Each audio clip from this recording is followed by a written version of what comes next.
नमः परमकल्याणं नमः परममङ्गलं वासुदेवाय शान्ताय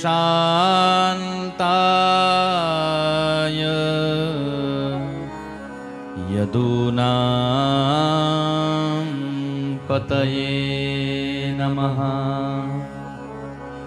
वसुदेवसुतं देवं कंसचाणूरमर्दनं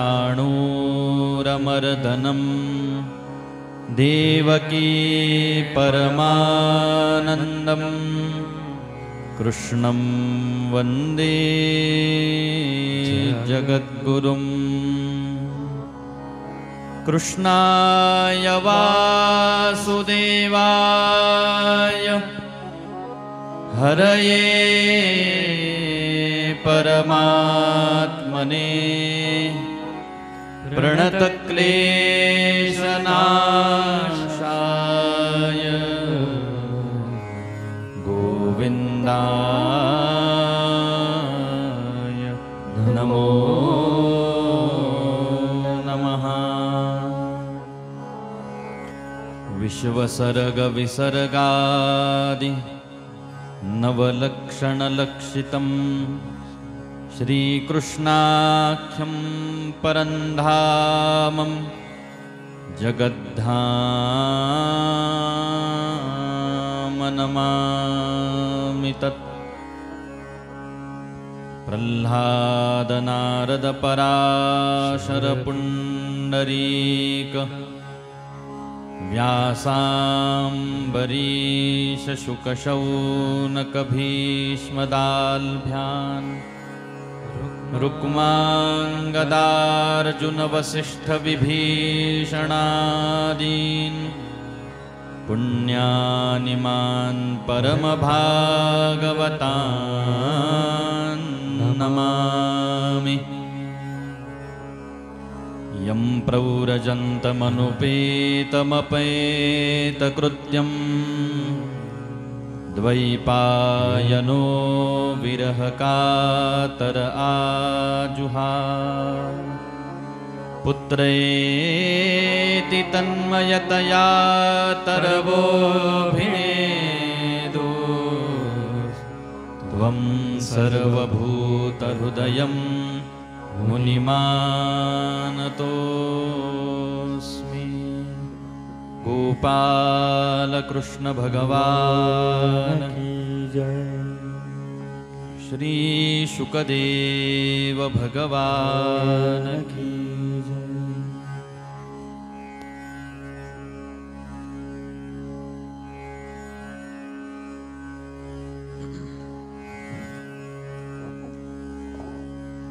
राम राम सच्चिदानंद स्वरूप अनंत ब्रह्मांड नायक भगवान गोपाल कृष्णांची परम पवित्र कथा नैमिषारण्यामध्ये सूतजी महाराज 88,000 शौनकादी ऋषींना वर्णन करून सांगत आहेत। हीच परम पवित्र श्रीमद भागवत कथा काल नारदजी महाराजांनी वेदव्यासजी महाराजांना वर्णन करून सांगितले। ज्यांनी वेदांचे 4 भाग केले, ज्यांनी उपनिषद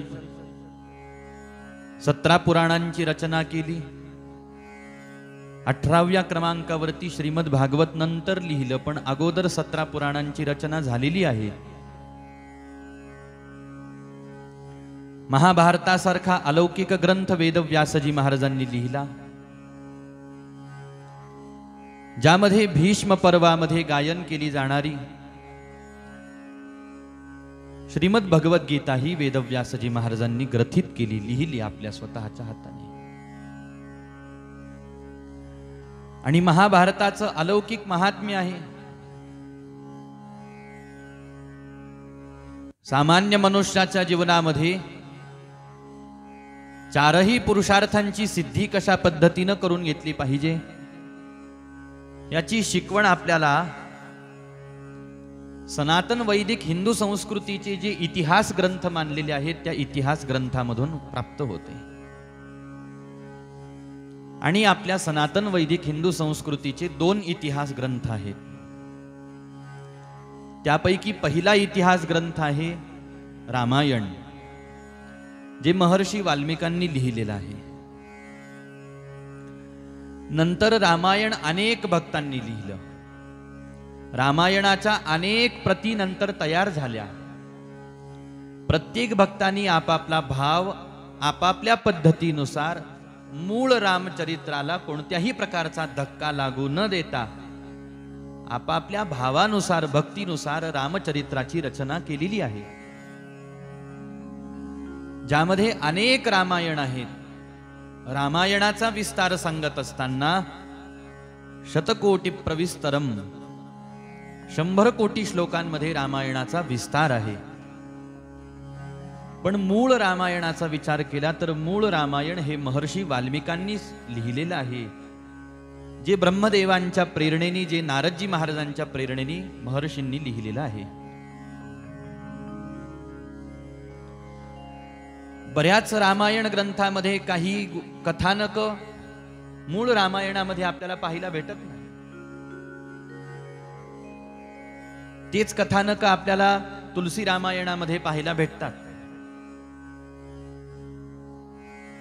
काही कथानक जे मूळ वाल्मिकी रामायणामध्ये नाही, तेच कथानक आपल्या महाराष्ट्रामध्ये अत्यंत प्रचलित आणि परिचित असणारा रामायण ग्रंथ, ज्याला श्रीराम विजय असं म्हणतात, त्याच्यात बरेच गुप्त कथानक आहेत.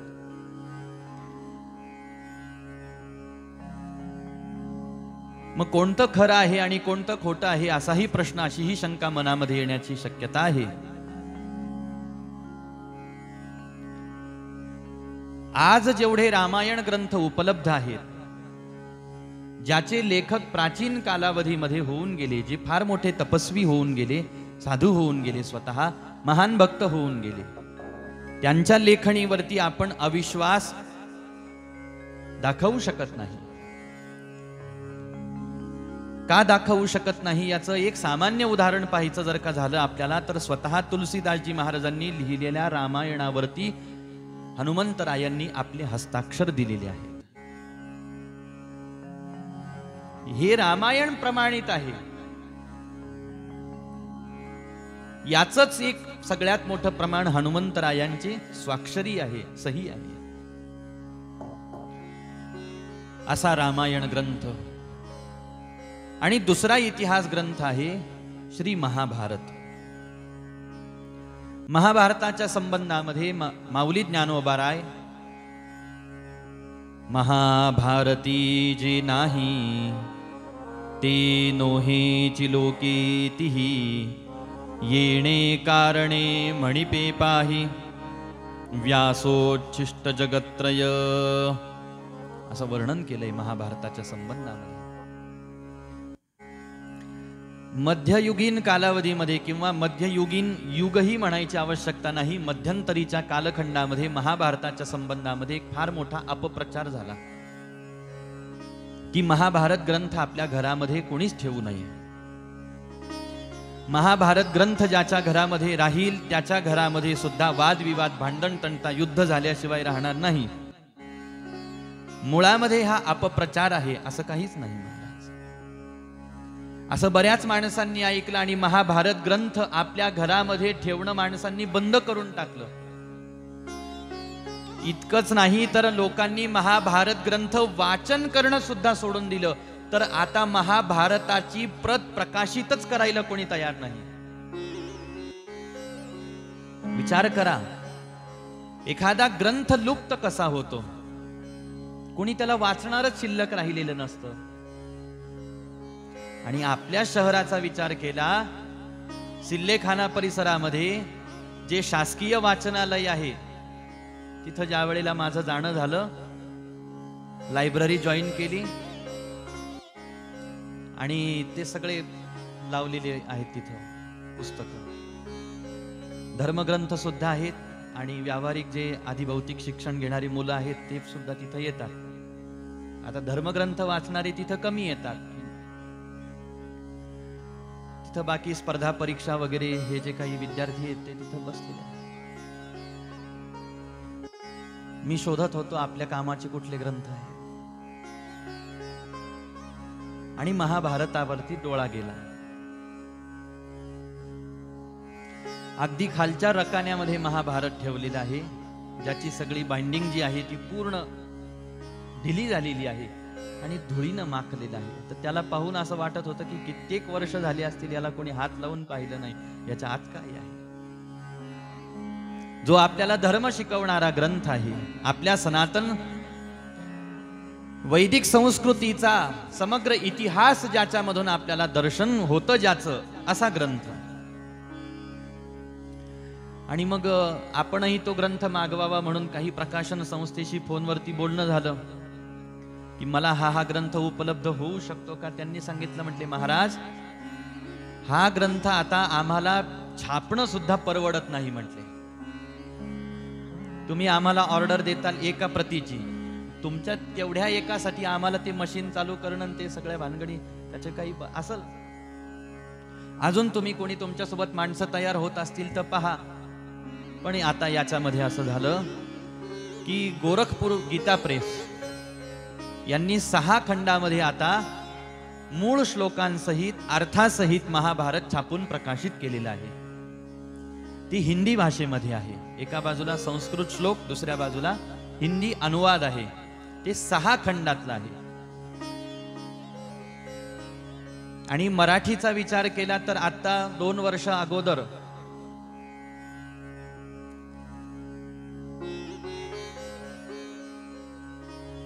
मला असं वाटतं महाराष्ट्र ग्रंथ भांडार प्रकाशित आपले महाभारत नावाने द गो दसनूरकर म्हणून एक लेखक होऊन गेले. त्यांनी प्रकाशित केलेलं, त्यांनी लिखित केलेलं, संपादित केलेलं एक महाभारत खंड आहे. याच्यामध्ये संस्कृत श्लोक तर नाही, पण आता सध्याच्या कालावधीमध्ये महाभारत आपल्याला कसं उपयोगी पडू शकतं या दृष्टीनं त्या महाभारत ग्रंथाचं लिखाण केलेलं आहे. म्हणून त्याचं नाव आपले महाभारत त्यांनी असं ठेवलं. ते मराठी भाषेमध्ये आहे. हा 2 खंडातला महाभारत ग्रंथ उपलब्ध आहे. अजूनही काही असतील पण मला त्याची काही जास्त माहिती नाही. पण वाचन करणं सोडून दिलं माणसांनी. का? आपल्या घरात वादविवाद होतील. नसताना सुद्धा खूप वादविवाद माणसांच्या घरात चाललेलेच आहे. ज्यांच्या घरात महाभारत नाही, जिथं भगवंत रथावर बसलेले आहेत, रथ चालवत आहेत, अर्जुनजी महाराज पाठीमागे बसलेले आहेत, तो फोटो सुद्धा घरात ठेवायचा नाही म्हणतात बरीच माणसं. पण तसा नाही. मुळामध्ये अपप्रचार करणाऱ्यांनी फार विचारपूर्वक अपप्रचार केला. फार विचारपूर्वक. का? कारण इतिहास फार महत्वाचा आहे. प्रत्येक राष्ट्रासाठी त्या राष्ट्राचा इतिहास ही फार महत्वाची गोष्ट आहे. माणसं इतिहासच जर का विसरून गेले तर ती भविष्य निर्माण करू शकत नाहीत. आणि इतिहासाची भूमी जर का पक्की असेल, इतिहासाची बैठक जर का माणसांच्या विचारांमध्ये पक्की असेल, तर आता जन्माला येणाऱ्या पिढीला यथायोग्य आणि सत्य इतिहासाचं जर का ज्ञान झालं तर त्यांना आपल्या स्वतःच्या भविष्याचं उत्तम निर्माण करता येऊ शकतं. म्हणून इतिहास फार महत्वाचा आहे. प्रत्येक राष्ट्रांनी आपला इतिहास आजपर्यंत ते जपत आले. आपल्याही राष्ट्रामध्ये आपण इतिहास जपण्याचा प्रयत्न करत आहोत. आता असंही होऊ शकतं. त्याच्यातही आता अनेक मतभेद उत्पन्न झालेले आहे. तो भाग वेगळा आहे. पण महाभारतासारखा ग्रंथ लिहिला, भगवद्गीतेसारखा ग्रंथ गायन झाला वेदव्यासजी महाराजांकडून, पण परमानंद प्राप्त झाला नाही. शेवटी नारदांची भेट झाली आणि नारदजी महाराजांनी चतुश्लोकी श्रीमद भागवत कथा वर्णन करून सांगितली. तुम्हाला आनंद का नाही प्राप्त झाला? कारण अजूनपर्यंत तुमच्याकडून भगवंताच्या त्या मधुर मंगल अशा प्रकारच्या लीला गायन झाल्या नसतील, म्हणून तुम्हाला आनंद प्राप्त नाही झाला. यथा धर्मदयश्चार्था मुनिवर्यानुकीर्तिताः न तथा वासुदेवस्य महिमा ह्यनुवर्णितः.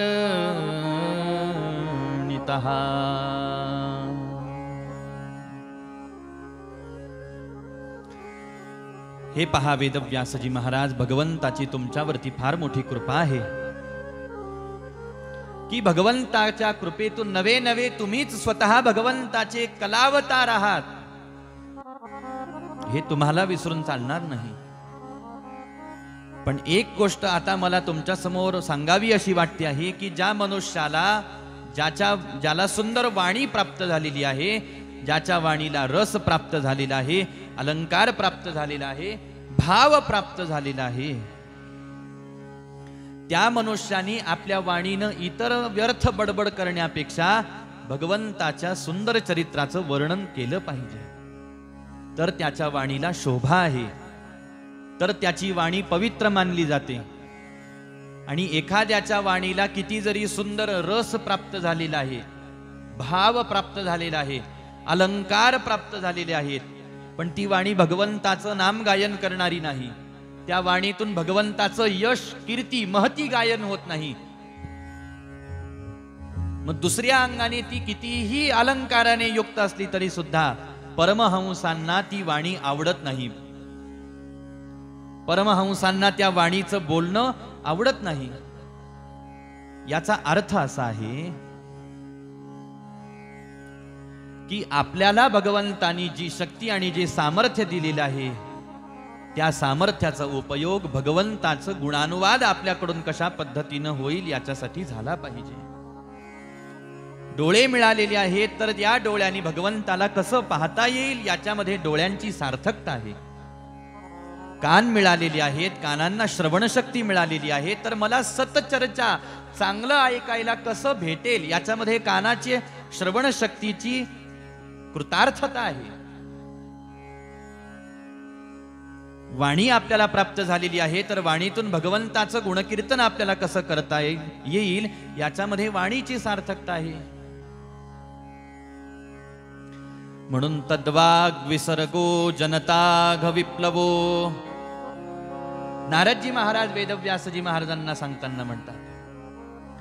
आणि दुसऱ्या बाजूला एक गोष्ट अजून सांगितली पहा, एखाद्याची वाणी व्यावहारिक दृष्टीनं अगदी सामान्य आहे, ज्याला रस, भाव, अलंकार काहीच नाही, पण त्याची वाणी अखंड भगवंताचं गुणवर्णन करत राहते. आणि जर ती वाणी भगवंताचं गुणवर्णन करणारी असेल तर त्या वाणी इतकी पवित्र वाणी दुसरी कोणती नाही.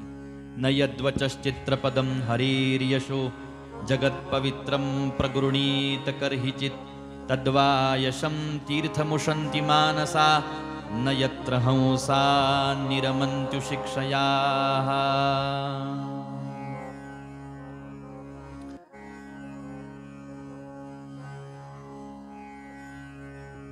बोध प्राप्त झाला, कथा श्रवण झाली, परमानंद, परम समाधान वेदव्यासजी महाराजांना प्राप्त झालं. नारदजी महाराज आपल्या धामाकडे निघून गेले, भ्रमंती करत करत निघाले. आणि समाधी अवस्थेमधून श्रीमद भागवताची उत्पत्ती आहे. वेदव्यासजी महाराजांनी शब्दाला शब्द जोडून काहीतरी यमक श्लोकांचं जुळवायला पाहिजे, भाषेचं, शब्दांचं जुळवलं आणि मग हा ग्रंथ साकार झाला असं नाही. तर या ग्रंथाची जी भाषा आहे ही समाधी भाषा आहे. वेदव्यासजी महाराजांनी समाधी अवस्थेमधून ग्रंथ निर्माण केलेला आहे.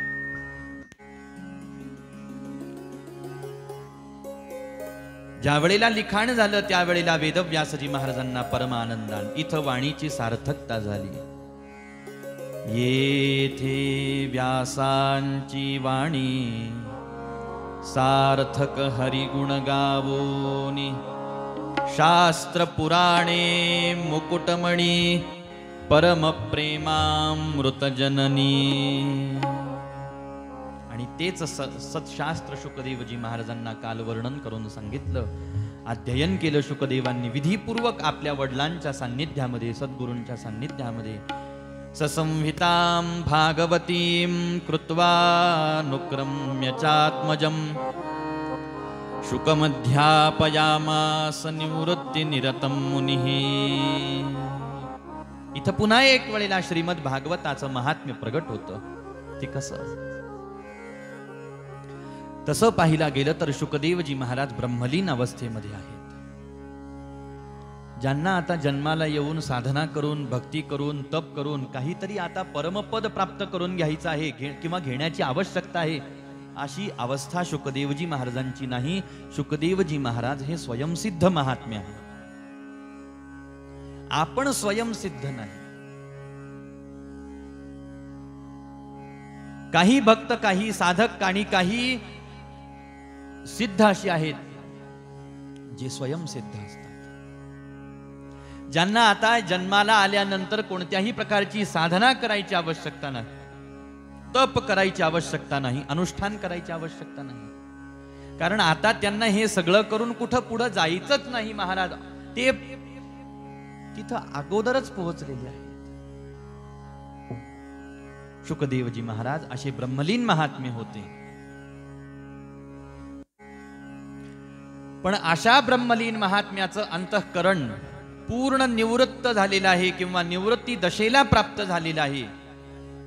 आता ते या जगामध्ये, संसार प्रपंचामध्ये सगळं जग पाहत फिरले तरी सुद्धा त्यांच्या मनामध्ये कोणत्याच व्यक्तीच्या संबंधात आकर्षण उत्पन्न होऊ शकत नाही. वस्तूच्या संबंधामध्ये, पदार्थांच्या संबंधामध्ये त्यांच्या मनात आकर्षणच उत्पन्न होऊ शकत नाही. आकर्षण कधी उत्पन्न होतं? वस्तूच्या संबंधामध्ये, माणसाच्या संबंधामध्ये, पदार्थाच्या संबंधामध्ये आसक्ती कधी उत्पन्न होते? याचं एक सूत्र सांगितलं. एखाद्या वस्तूच्या अधिक काळ आपण सहवासामध्ये जर का राहिलो तर त्या वस्तूच्या अधिक काळ सहवासाने माणसाच्या संबंधात असो, वस्तूच्या संबंधात असो, पदार्थाच्या संबंधामध्ये असो, आपोआप स्वाभाविक आसक्ती उत्पन्न होते, आकर्षण उत्पन्न होतं. आणि मग माणसाला ते सोडवलं जात नाही किंवा ते सोडावं वाटत नाही. मग ती व्यक्ती, वस्तू, पदार्थ काहीही असो.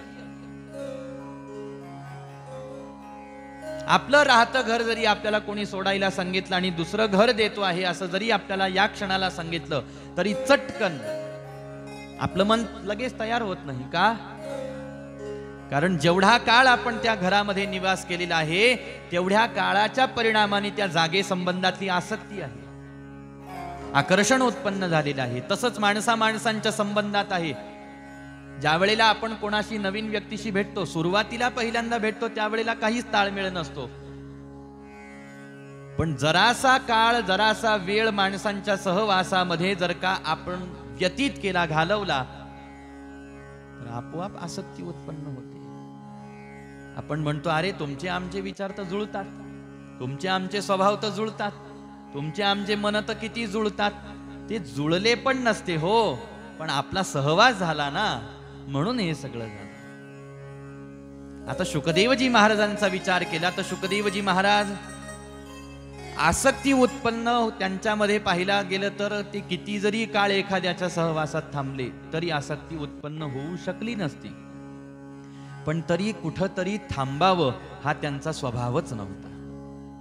मग वर्णन असं केलं की शुकदेवजी महाराज एखाद्याच्या चालता चालता एखाद्याच्या दारासमोर समजा आले तर किती वेळ उभं राहायचे. मग त्याचं एक माप दिलं, गणित दिलं की यांना कसं सांगावं आता वेळ, किती वेळ उभं राहत असतील. मग ग्रंथामध्ये एक छोटासा एक नमुना दार, त्याला क्लू असं म्हणतात ना, तो दाखवला. म्हटले एखाद्या गायीची दुधाची धार काढण्यासाठी जेवढा वेळ लागतो, फार फार झालं तर तेवढा वेळ शुकदेवजी महाराज दारासमोर उभं राहायचे. बाकी मग इतर वेळ बस नुसते इथून तिथं, तिथून इथं, इथून तिथं फिरत राहायचे. आणि तसंही साधूला एक नियम दिलेला आहे महाराज. ज्याला साधू व्हायचं आहे किंवा जो साधू झालेला आहे किंवा जो साधक आहे, जो साधकीय दशेत आहे ना, त्यांनी फार काळ एका जागेवर आणि फार काळ विशिष्ट माणसांच्या संगतीमध्ये फार काळ, अधिक काळ राहता कामा नये. का? आसक्ती उत्पन्न होते.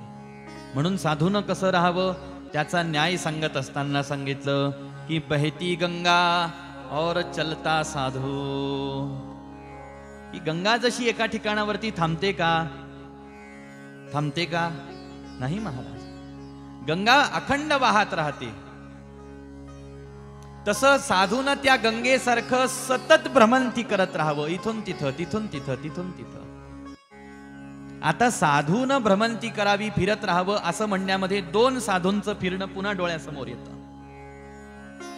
साधक साधून फिरावं का? आपलं मन कोणात अडकू नये म्हणून. मी फार काळ या माणसांच्या संगतीत सहवासात राहिलो तर होऊ शकतं मला त्यांच्याबद्दल आसक्ती होईल म्हणून साधक साधू दूर पळतात सगळ्यांपासून. थोडं बोलतील, दूर पळतील. थोड्या सहवासात राहतील, दूर, पुन्हा एकांतामध्ये निघून जातील. पुन्हा आपल्या कुटियेचे दार बंद करून घेतील. आता बस, कोणी यायचं नाही आतमध्ये, बस झालं, संपलं. बोललो ना 2 मिनिटं, चला तुम्ही तुमच्या रस्त्याला, आम्हाला मोकळं. आणि जो सिद्ध साधू आहे त्यानं सुद्धा एका जागेवर थांबू नये. का? सिद्धाचं तर मन कोणातच अडकत नाही. किती वेळ कोणाच्या सहवासात राहू देत, कोणासमोरही बसू देत, बोलू देत, त्याचं मन कोणात अडकत नाही. मग सिद्धांनी काय एका जागी बसायचं नाही? पुन्हा तोच दृष्टांत सांगितला की गंगेनं जर का आपला प्रवाह थांबवला तर ती समोरच्या माणसांची तहान कशी भागवेल हो. तिला काय एक किनारा आहे का? तसं साधू कोणा एकाचा नसतो. साधू जो झाला त्याचं जीवन कोणा एकासाठी समर्पित नसतं महाराज. साधू त्यालाच म्हणतात जो समाजासाठी समर्पित झाला. आणि एकदा का एखाद्याने समाजा प्रित्यर्थ असणारं साधुत्व आपल्या अंगावर परिधान केलं, जटा वाढवल्या, हे वस्त्र परिधान केले आणि आपलं जीवन समाजाच्या नावे त्यांनी समर्पित केलं, तर आता त्याच्या व्यक्तिगत ज्या महत्वाकांक्षा आहेत त्या साधूला मनाच्या बाहेर काढून ठेवाव्या लागतात. आता साधूला मनाला वाटेल तसं करून चालत नसतं. का? कारण तो समाजाचं प्रतिनिधित्व करण्यासाठी निघालेला आहे. लक्षात घ्या.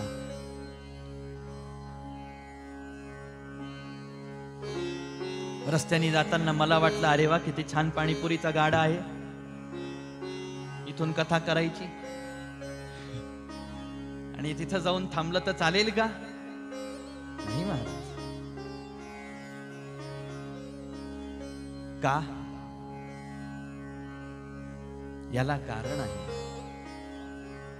कोणीतरी आपल्याकडे पाहतो, आपल्या वस्त्रांकडे पाहतो, आपली केशभूषा, आपली वेशभूषा कशी आहे याच्याकडे समाज पाहतो. आणि मग अशा पद्धतीनं ज्या वेळेला एखादा जीवन जगतो, आता व्यक्तिगत जीवन आणि सामाजिक जीवन याच्यामध्ये फार अंतर असतं. ज्या वेळेला एखादा साधुत्वाच्या दिशेनं, आता हे मी माझं सांगत नाही बरं का, ते सोडून द्या, ते विसरून द्या, मध्ये चालत ते यायला नको होतं, ते विसरून द्या बरं का. गोपाल कृष्ण भगवान की जय. आता ही जी साधुत्वाची चर्चा आपण ऐकत आहोत, ही जे खरोखर साधू आहेत त्यांच्या संबंधामध्ये आपण ऐकत आहोत. जसं नदीनं कधी एका जागेवरती थांबून चालत नसतं. का थांबू नये? पाणी जर एका जागेवरती थांबलं तर त्याच्यात किडे व्हायला वेळ लागत नसतो, त्यांनी वाहत राहावं. तसं साधकांनी प्रवाहित राहावं, साधक साधून चालत राहावं. 2 कारणांनी चालावं लागतं साधूला. एक, स्वतःत काही दोष उत्पन्न होऊ नये म्हणून, आणि 2, मी जर एकाच जागेवरती थांबलो तर मी फक्त इथं बसलेल्यांनाच फक्त माझ्या या सेवा कार्यातून सुख देऊ शकेल. साधूचा धर्म आहे, साधूचं कर्तव्य आहे, साधूचं ध्येय आहे, साधूचं स्वप्न आहे, आम्हाला सगळ्यांना सुखी करायचं आहे, आम्हाला सगळ्यांना परमानंदी करायचं आहे. मग आम्हाला वाहावं लागतं.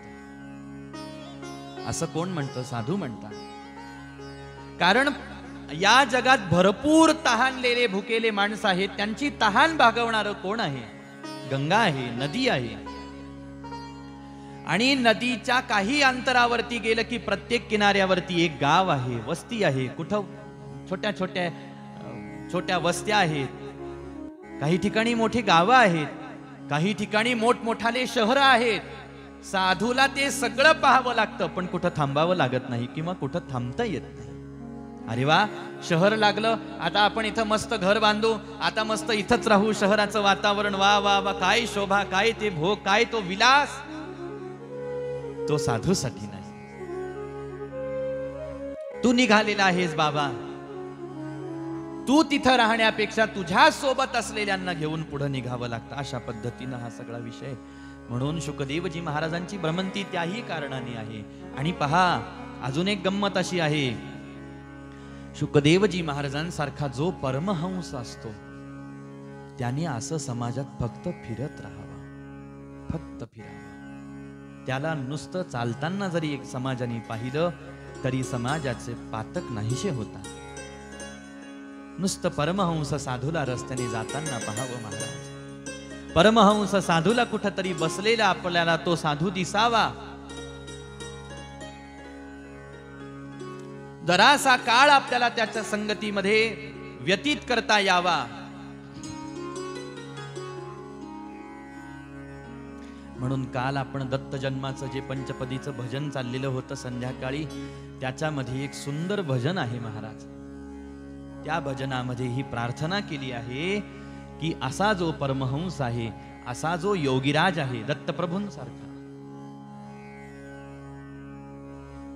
साधक म्हणतो की मला ज्यांचं वर्णन मी ऐकलं, ज्या सद्गुरूंचं, ज्या दत्तगुरूंचं मी वर्णन ऐकलं, ज्या परमहंसांचं मी वर्णन ऐकलं, मला त्यांना कुठं पाहता येईल.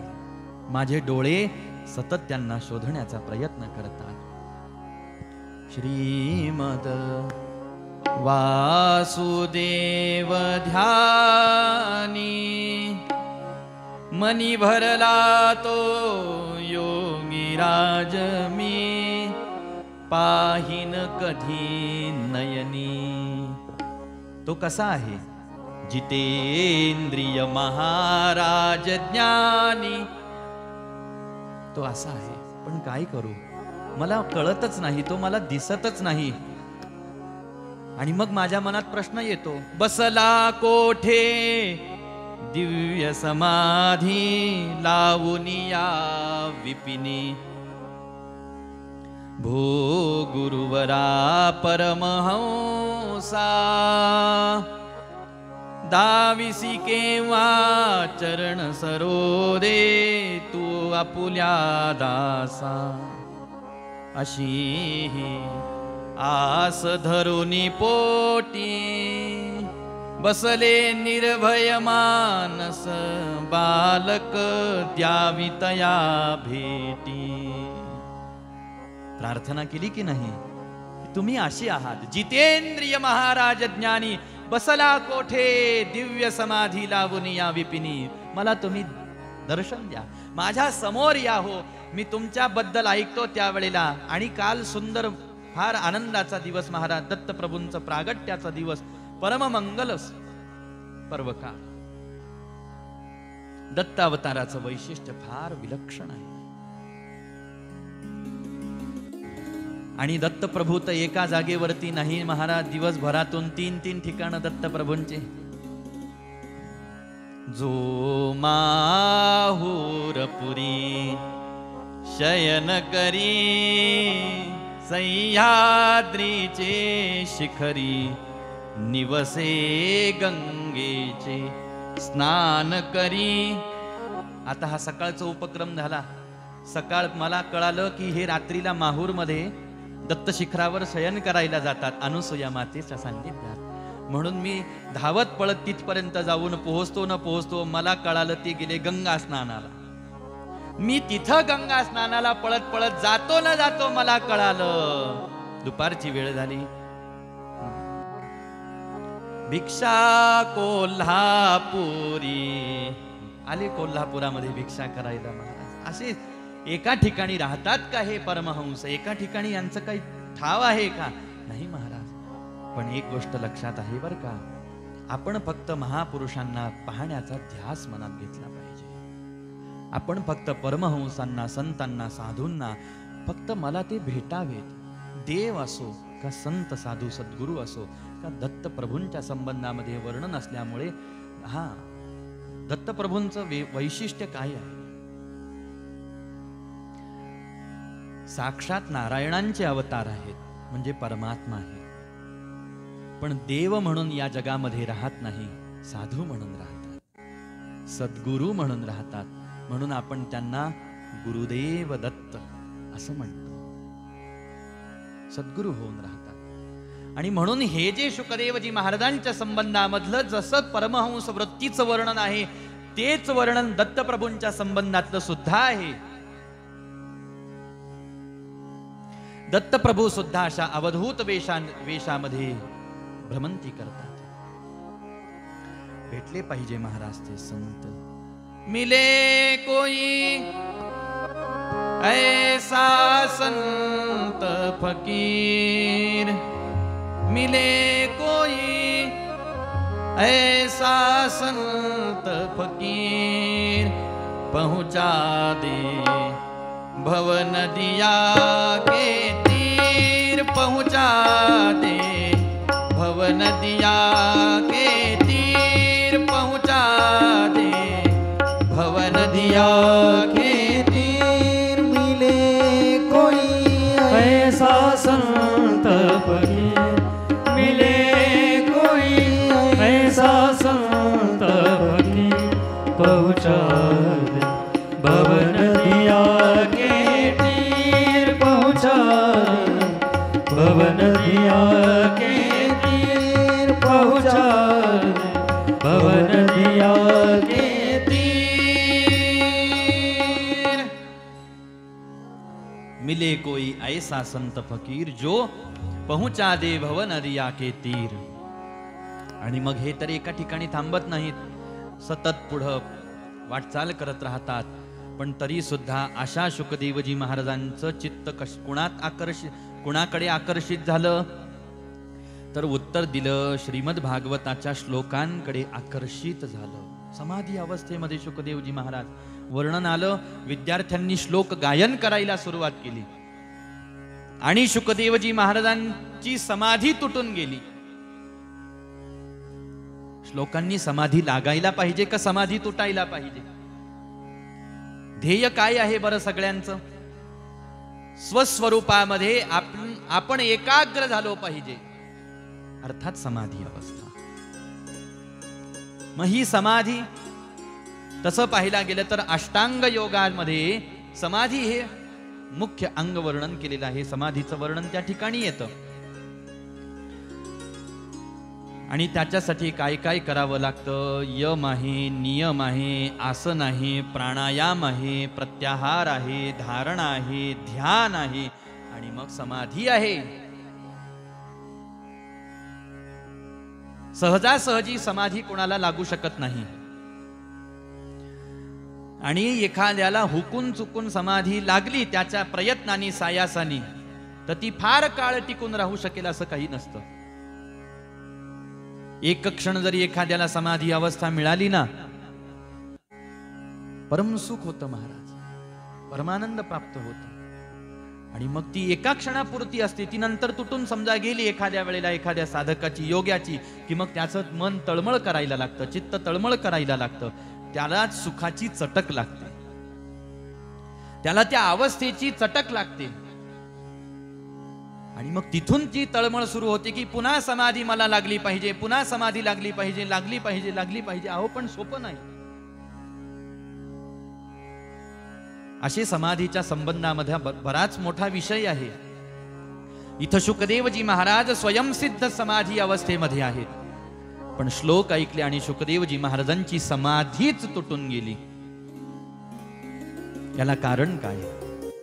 याला कारण आहे भगवंताच्या ज्या गुणांचं वर्णन, ज्या रूपाचं वर्णन, ज्या स्वभावाचं वर्णन श्रीमद भागवतामध्ये ज्या अर्थाने केलेलं आहे, तो अर्थ आपल्याला दुसऱ्या ग्रंथामध्ये पाहायला जर का आपण गेलो ना तर सापडत नाही.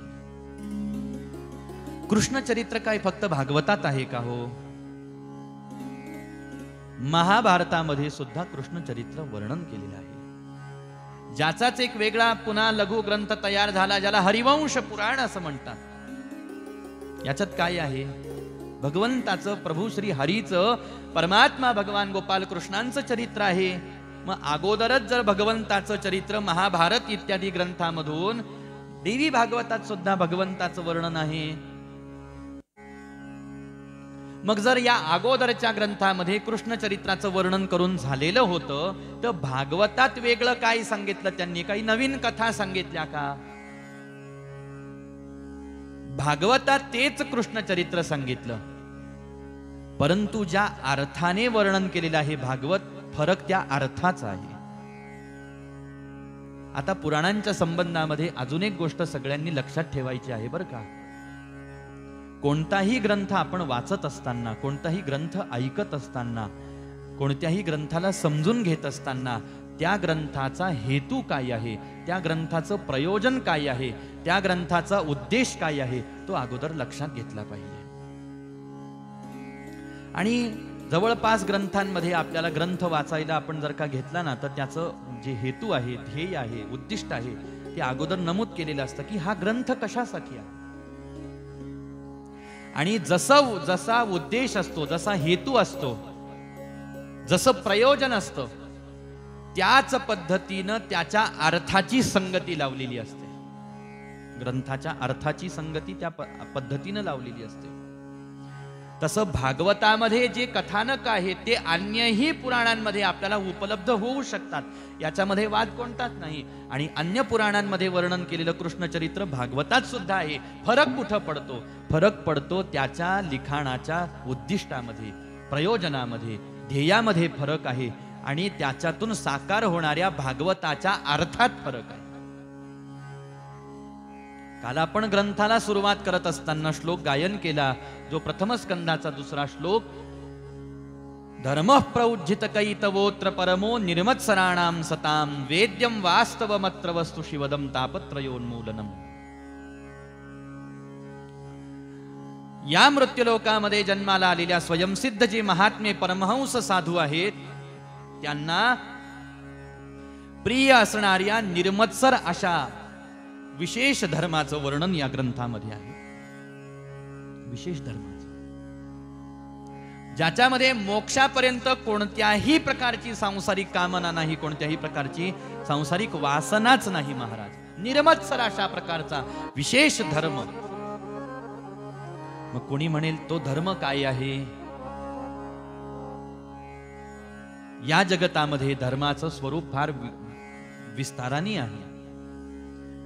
पण परमकल्याण, ज्याला असं वाटतं माझं परमकल्याण व्हावं, त्याच्यासाठी एक विशेष धर्म, एक परमधर्म मनुष्याला सांगितलेला आहे. आणि त्या परमधर्माचं नाव भक्ती असं आहे.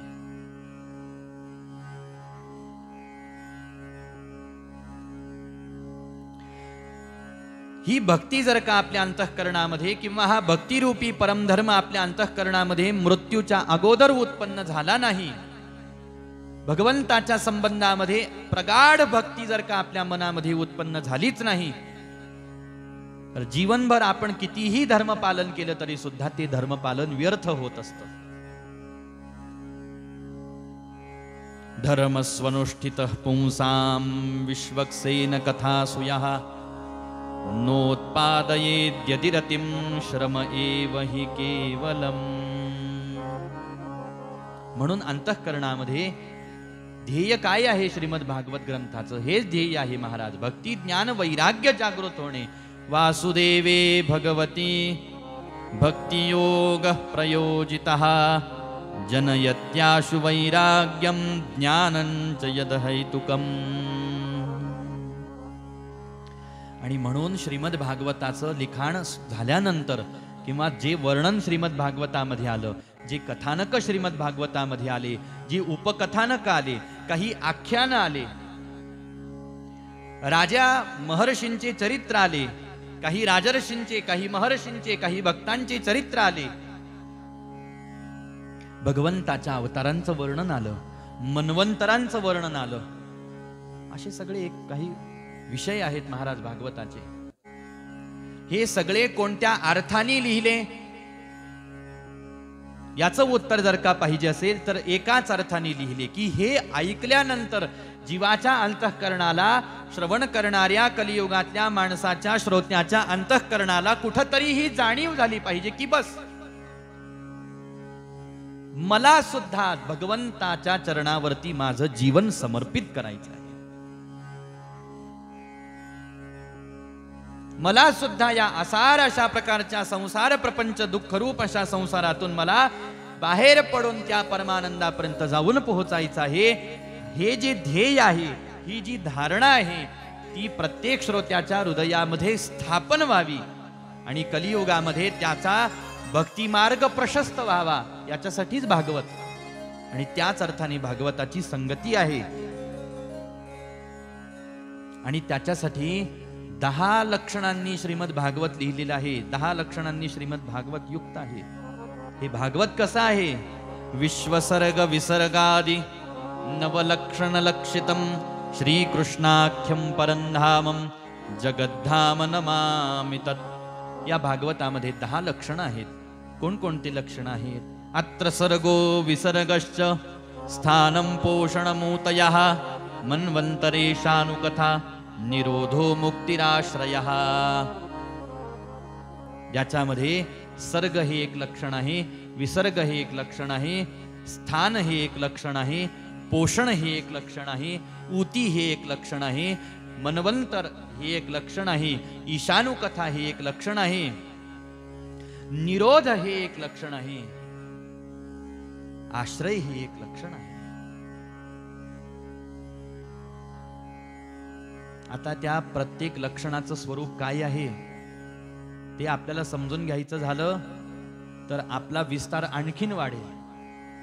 पण एकाच अर्थाने लक्षार्थाने आपण फक्त समजून घेऊ की त्याच्यानुसारच या 10 लक्षणांना अनुसरून भागवताच्या 12 स्कंधांची रचना आहे. पहिला स्कंध, दुसरा स्कंध, तिसरा स्कंध, चौथा, 5वा, 6वा, 7वा, 8वा, 9वा, 10वा आणि पुढे 2 स्कंद 11 आणि 12. पण सगळं ध्येय काय आहे? भगवंताचे चरणारविंद, भगवंताची प्राप्ती, परमानंदाची प्राप्ती. जीवाला तिथपर्यंत नेऊन पोहोचवायचं आहे. आणि त्याच्या ज्या पायऱ्या आहेत सामान्य भाषेमध्ये समजून घेऊ, यालाच लक्षणं असं म्हणतात. आणि ते या नवलक्षणांनी दाखवलेलं 10वं जे आश्रय नावाचं तत्व आहे त्याला श्रीकृष्ण असं म्हणतात. म्हणून ज्या वेळेला विद्यार्थ्यांच्या मुखातून वेदव्यासजी महाराजांनी श्लोक ऐकले त्यावेळेला या श्लोकांचा जो गोडवा आहे आणि या श्लोकांच्या पाठीमागचा जो भावार्थ आहे महाराज, जो लक्षार्थ आहे, तो शुकदेवजी महाराजांना समजून सांगायची आवश्यकता पडली नाही. श्लोक ऐकल्याबरोबर त्यांची चित्तवृत्ती भगवंताकडे धावलेली आहे आणि त्यांच्या डोळ्यासमोर जणू काही प्रगट वृंदावन प्रगट झालेलं आहे, प्रत्यक्ष वृंदावन प्रगट झालेलं आहे. अशी परिस्थिती शुकदेवजी महाराजांची झाली. कारण शुकदेवजी महाराज परम अधिकार संपन्न महात्मे आहेत. आणि लक्षात आलं शुकदेवजी महाराजांच्या की ह्या वर्णनामध्ये काहीतरी विलक्षणता आहे. आणि इथं श्रीमद भागवताचं महात्म्य पुन्हा एक वेळेला प्रगट होतं, जिथून आपण विषय सुरू केला की अशा साधूचं चित्त कोणत्याही वस्तू व्यक्ती पदार्थामध्ये आकर्षित होत नाही, आसक्त होत नाही. पण श्लोक ऐकले, समाधी तुटली आणि त्यांचं मन श्लोकांकडे आकर्षित झालं. का झालं? म्हटले ही कथाच तशी आहे जी आत्मा रामाश्च मुनयो निर्ग्रंथाप्युरुक्रमे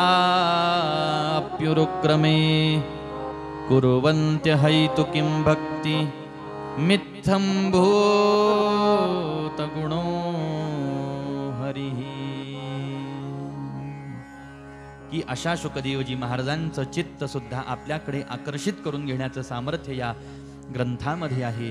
आकर्षित झालं. आणि हे श्लोक कोणत्या ग्रंथातले आहेत हा भाव शुकदेवांच्या मनामध्ये उत्पन्न झाला, प्रगट झाला. कारण हे वर्णन सामान्य नाही. विद्यार्थ्यांसोबत आश्रमामध्ये आले, वेदव्यासजी महाराजांकडून श्रवण केलं आणि परमानंद शुकदेवजी महाराजांना प्राप्त झाला. भागवत श्रवण करण्याच्या पूर्वी समाधी अवस्था प्राप्त झालेली आहे आणि आता भागवत श्रवण करून झालं तर शुकदेवजी महाराजांना पुन्हा परमानंद, पुन्हा त्याच समाधी अवस्थेमध्ये शुकदेवजी महाराज गेले. आणि मग गुरु महाराजांना वचन दिलं की ही कथा मी साऱ्यांना वर्णन करून सांगेन. वनाच्या दिशेनं निघून आले. वेदव्यासजी महाराजांची इच्छा होती या हरिकथा मृतामधून जो रस तुला प्राप्त झाला हा रस तू साऱ्यांना प्रदान कर. तूही प्राशन केलेलं आहे साऱ्यांनाही, हे अमृत तू पाज. पहा, प्रत्येक पदार्थ ठेवण्यासाठीच एक पात्र असतं.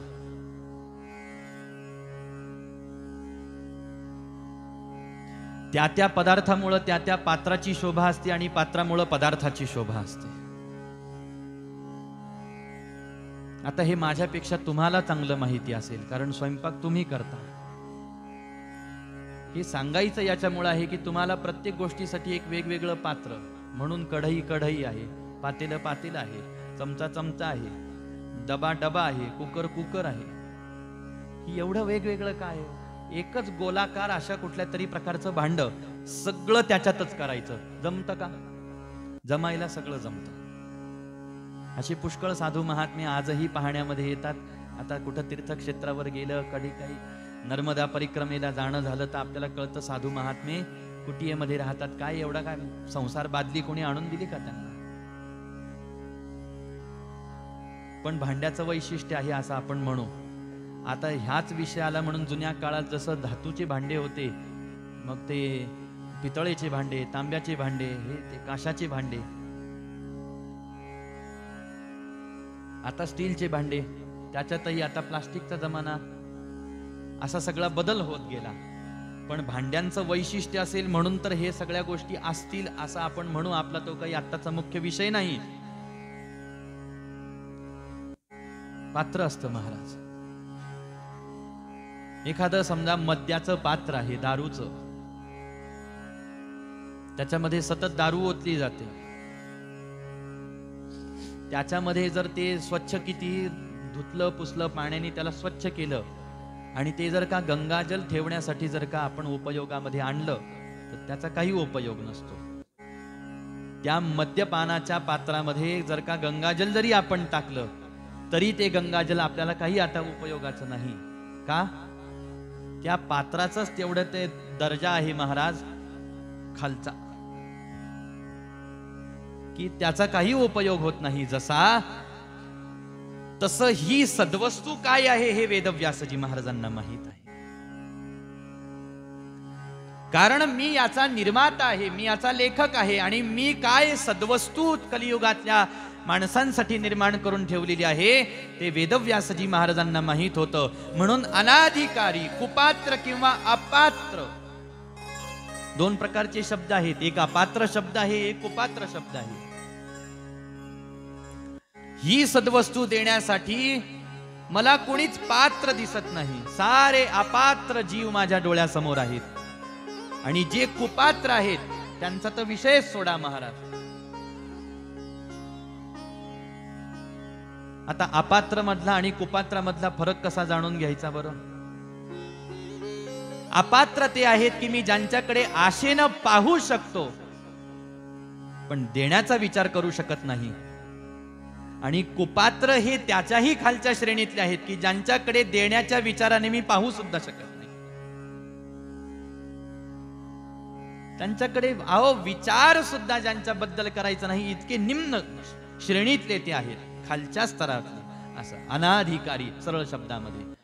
आणि मग ही सद्वस्तू जर मला जगताला द्यायची आहे, ज्या पात्रामधून द्यायची आहे, तर त्या पात्राचा अधिकार, त्या पात्राचं पावित्र्य, शुद्धता ही वेदव्यासजी महाराजांना पाहायची होती. म्हणून वेदव्यासजी महाराज अविवाहित होते. विवाह केला नाही तरी पुत्र व्हावा अशी वेदव्यासजी महाराजांना इच्छा झाली. मग पुत्रासाठीच एवढी धडपड का करायची होती? बरेच मुलं होते, दुसऱ्यांची मुलं आपल्या शाळा काढायची, दुसऱ्यांची मुलं तिथं शाळेमध्ये आणायचे, त्यांना अध्ययन करवून द्यायचं, त्यांना भागवत शिकवायचं आणि मग त्यांना कथाकार कीर्तनकार तयार करायचं आणि समाजामध्ये पाठवायचं. पण नाही म्हटले, मला तसं करायचं नाही. आणि याच उदात्त भावनेतून शुकदेवजी महाराजांचा जन्म झालेला आहे.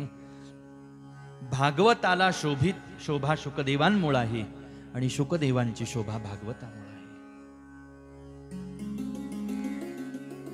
वेदव्यासजी महाराजांनी जितक्या संपूर्ण विश्वासाने ही गादी शुकदेवजी महाराजांच्या स्वाधीन केली, त्याच्या अनंत पटीनं ही गादी शुकदेवजी महाराजांनी उत्तम रीतीनं भूषवली. की आज त्यांच्यानंतर कोणीही या गादीवरती वक्ता जर बसला माझ्यासारखा, तर तो व्यासपीठावरती बसल्यानंतर त्याचं नाव गाव जे काही असेल त्याला महत्व राहत नाही, त्याच्याकडे समोर बसलेल्यांना शुक म्हणूनच पाहावं लागतं. शुकरूप प्रबोधज्ञ. ज्या वेळेला श्रीमद भागवताचा विधी सनत कुमारांनी नारदांना सांगितला, त्या विधीमध्ये भागवताच्या प्रथम दिवशीच्या पूजनाचा विधान आहे.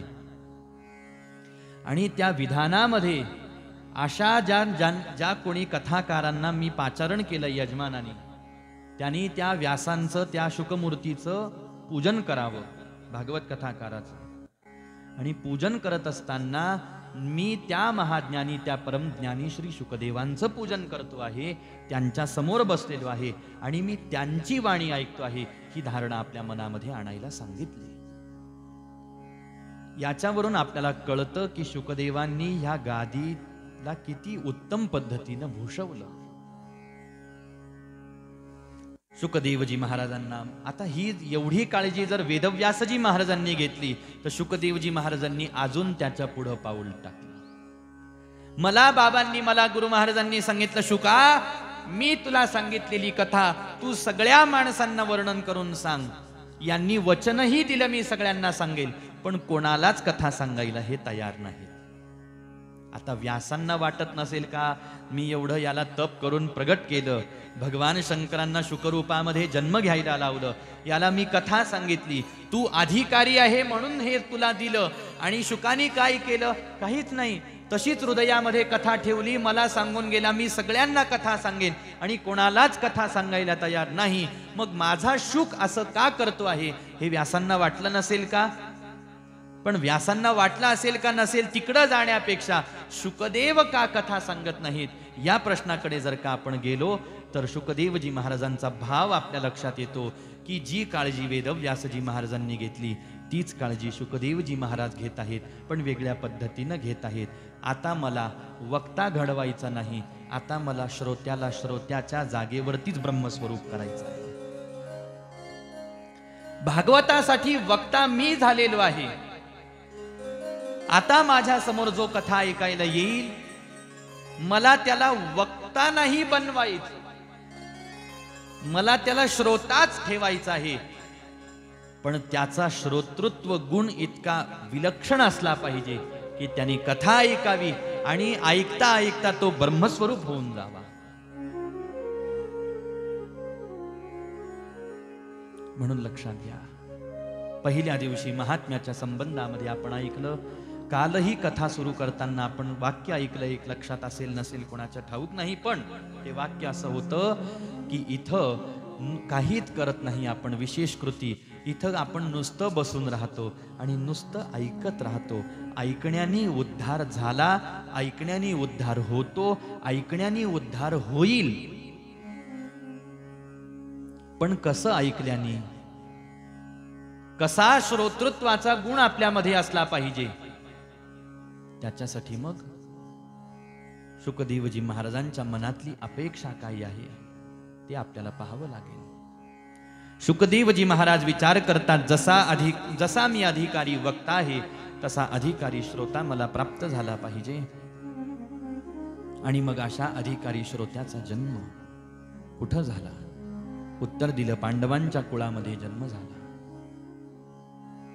कुणाच्या पोटी हे जन्माला आले म्हटले? भागवताचे मुख्य श्रोती कुणाच्या पोटी जन्माला आले? त्यावेळेला कथा भाग वर्णन करून सांगायला लागले.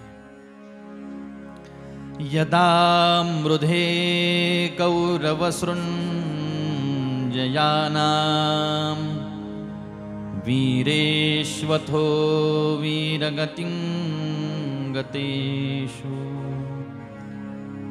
वृकोदरा विद्धगदा विमर्श भग्नो रुदंडे धृतराष्ट्रपुत्रे. कौरव आणि पांडवांमध्ये भयंकर अशा प्रकारचं युद्ध झालं. युद्ध आपल्या अंतिम परिणामापर्यंत आलं. युद्धाचा अंतिम परिणाम असा झाला की पांडवांच्या सेनेने कौरव सैन्याला मारून टाकलं, नष्ट केलं. दुर्योधन राहिला. दुर्योधनामध्ये आणि भीमदादामध्ये गदायुद्ध सुरू झालं. युद्ध करता करता भीमदादाने दुर्योधनाच्या मांडीवरती गदेचा प्रहार केला. बाकी दुर्योधनाचं सारं अंग हे वज्राचं होतं. कोणत्याच शस्त्राचा प्रभाव दुर्योधनावरती होऊ शकत नव्हता. फक्त कमरेच्या खालचा जो भाग आहे या ठिकाणी मात्र तेवढंच अंग फक्त वज्राचं नसल्या कारणाने भीमदादानी मांडीवर प्रहार केला आणि दुर्योधनाला रक्तबंबाळ केलं. मरणासन्नाच्या स्थितीमध्ये दुर्योधन पडलेला आहे. युद्धाला विराम झाला. दुर्योधनाने आपला मित्र असलेल्या अश्वत्थाम्याला आपल्या जवळ बोलावलं आणि सांगितलं, अश्वत्थामा, तू माझा मित्र आहेस. मी प्रतिज्ञा घेतलेली होती की मी जिवंत आहे तोपर्यंत मी पांडवांचा नाश केल्याशिवाय राहणार नाही. पण आता मला लक्षात येत आहे की माझा मृत्यू जवळ आलेला आहे, पण पांडव अजून जिवंत आहेत. मी घेतलेली प्रतिज्ञा तुला पूर्ण करायची आहे. अश्वत्थाम्याने दुर्योधनाला वचन दिलं, शब्द दिला. अश्वत्थामा विचार करायला लागला, पांडवांना कसं मारावं, कसं मारावं, कसं मारावं. एक युक्ती अश्वत्थाम्याला सुचली की आज मध्यरात्री पांडव ज्या वेळेला झोपेमध्ये असतील त्यावेळेला झोपेमध्येच मी पांडवांना ठार मारेन. पण अंतर्यामी असणाऱ्या अनंत ब्रह्मांड नायक भगवान गोपाल कृष्णांना अश्वत्थाम्याचा हा विचार लक्षात आला. पांडवांना आदेश केला, पांडवांनो, माझ्यासोबत आज गंगेच्या किनारी विश्रांती घेण्यासाठी चला. आज आपल्याला या ठिकाणी विश्रांती घ्यायची नाही. भगवंतासोबत 5 पांडव आणि 6वी द्रौपदी निघाली. पांडवांचे लेकर मात्र भगवंतासोबत जाण्यासाठी तयार झाली नाहीत. आणि त्यावेळेला मात्र भगवंतांनी सांगितलं की ज्यांना माझ्या सोबत चालायचं असेल, ज्यांना माझी आज्ञा पालन करायची असेल त्यांनी करा, ज्यांना इथंच थांबायचं असेल त्यांनी थांबा. भगवंत निघाले. भगवंताच्या आज्ञेचं पालन पांडवांनी आणि द्रौपदी आई साहेबांनी केलं. पांडवांची लेकरं तिथंच थांबली. मध्यरात्रीचा समय झाला. हातामध्ये खड्ग घेऊन, शस्त्र घेऊन अश्वत्थामा आला आणि झोपेमध्ये असलेल्या एका एका लेकराच्या मानेवरती सपासप तलवारीनं वार केले, खड्गानी वार केले. मृत्यूच्या परिस्थितीमध्ये पडलेलं पाहिलं. अश्वत्थाम्याला आनंद झाला आणि अश्वत्थामा वनाच्या दिशेने निघून गेला. सकाळी सकाळी भगवंतांनी घाईघाईनं 5 पांडवांना, द्रौपदी आई साहेबांना झोपडीपर्यंत आणलं, कुटियेपर्यंत आणलं. आणि जसं झोपडीचं दार द्रौपदी आई साहेबांना उघडण्याची आज्ञा झाली, झोपडीचं दार उघडलं गेलं. तसंच द्रौपदी आई साहेबांनी आपल्या पोटच्या 5 लेकरांना रक्ताच्या थारोळ्यामध्ये पडलेलं पाहिलं आणि धाय मोकलून द्रौपदी आई साहेब मोठ्याने रडायला लागल्या. पाठीमाग उभे असलेल्या भगवंताकडे पाहून द्रौपदी आई साहेब म्हणतात, भगवंता, अहो तुमच्या उपस्थितीमध्ये माझ्या लेकरांची हत्या कशी झाली मला सांगा. भगवंत द्रौपदी आई साहेबांना उत्तर द्यायला तयार नाहीत. परंतु भगवंताच्या न बोलण्यामध्ये सुद्धा एक उत्तर होतं. ते असं की द्रौपदी, मी सांगितलं होतं माझ्यासोबत विश्रांती घेण्यासाठी गंगेच्या किनारी चला. तुझ्या लेकरांनी माझी आज्ञा मान्य केली नाही. जो माझी आज्ञा मान्य करतो मी त्याचं रक्षण करत असतो. जो माझी आज्ञा मान्य करत नाही मी त्याचा कदापि सांभाळ करत नाही. याच अर्थाने श्रीमद भागवत, रामायण, भगवद्गीता, शास्त्र ही भगवंताची आज्ञा आहे. आणि जो भगवंताच्या या आज्ञेच्या विरुद्ध वागतो भगवंत त्याचा सांभाळ करत नसतात असा अर्थ होतो. ज्या वेळेला अर्जुनजी महाराजांनी पाहिलं की आपल्या घरातले 5 लेकर मृत्यूच्या अवस्थेमध्ये पडलेले आहेत, लक्षात आलं कौरव तर आता मरण पावलेले आहेत. मग हे कोण करू शकतं? अश्वत्थाम्याशिवाय दुसरं कुणामध्ये हे सामर्थ्य नाही, धारिष्ट्य नाही. रथावर विराजमान झाले, वनामध्ये येऊन पोहोचले आणि ज्या वनामध्ये अश्वत्थामा भटकंती करत होता तिथं अश्वत्थाम्याला दोरीनं बांधलं, रथावरती टाकलं आणि द्रौपदी आई साहेबांसमोर आणून अश्वत्थाम्याला उभं केलं. अर्जुनजी महाराज विचारायला लागले, सांग द्रौपदी, मी याला काय शासन करू? द्रौपदी आईसाहेबांनी अश्वत्थाम्याकडे पाहिलं आणि हात जोडून अर्जुनजी महाराजांना प्रार्थना करतात, माझी तुम्हाला विनंती आहे, तुम्ही अश्वत्थाम्याचा वध करू नका, त्याला शिक्षा देऊ नका, त्याला शासन करू नका. द्रौपदी, अगं ज्याने तुझ्या 5 लेकरांची हत्या केली, तुझं म्हणणं आहे की मी त्याला शासन करू नकोस, असं का म्हणते आहेस? द्रौपदी आईसाहेबांनी सांगितलं, मुच्यतामेष ब्राह्मणो नितराम गुरुः मारो निदस्य जननी गौतमी पतिदेवता. अर्जुनजी महाराजांना द्रौपदी आईसाहेब सांगतात, अहो पहिलं कारण असं आहे की अश्वत्थामा हा ब्राह्मण आहे, ब्राह्मण पुत्र आहे. याची हत्या, याचा वध जर का तुमच्याकडून झाला तर ब्रह्महत्येचं पातक तुम्हाला लागेल. दुसरं कारण, अश्वत्थामा हा तुमच्या सद्गुरूंचा पुत्र आहे, म्हणजे हा तुमच्या सद्गुरूं समान आहे. याचा वध जर का तुमच्याकडून झाला तर गुरुहत्येचं पातक तुम्हाला लागेल. आणि याचा वध जर का तुम्ही केला तर मला जे पुत्रवियोगाचं दुःख सहन करावं लागतं आहे, ते दुःख याच्या आईला, जिचा हा एकुलता एक पुत्र आहे, याच्या आईला हे पुत्रवियोगाचं दुःख सहन करण्याची वेळ येऊ नये. अर्जुनजी महाराज मनोमन विचार करायला लागले की द्रौपदी स्वतःच्या 5 पुत्रांच्या मृत्यूचं दुःख हिला झालेलं आहे, ही स्वतःच्या दुःखाचा विचार करत नाही आणि तिच्या दुःखाचा काय विचार करते आहे. मी जर का अश्वत्थाम्याला आज सोडून दिलं तर माझा क्षत्रिय धर्म नष्ट होऊन जाईल, आणि माझा क्षत्रिय धर्म मला शिकवण देतो आहे की ज्याच्याकडून अपराध घडला त्याला शासन होणं नितांत आवश्यक आहे. भगवंताकडे वळून अर्जुनजी महाराज पाहतात, भगवंता, ही द्रौपदी असं का बोलते आहे, तुम्ही सांगा, मी काय करू? भगवंत म्हणतात, अर्जुना, तुझं जे म्हणणं आहे तेही बरोबर आहे आणि माझ्या द्रौपदीचं जे म्हणणं आहे तेही बरोबर आहे. तू बोलतो आहेस तुझ्या क्षत्रिय धर्माला अनुसरून बोलतो आहेस, आणि माझ्या द्रौपदीचं हृदय हे भक्ताचं हृदय आहे.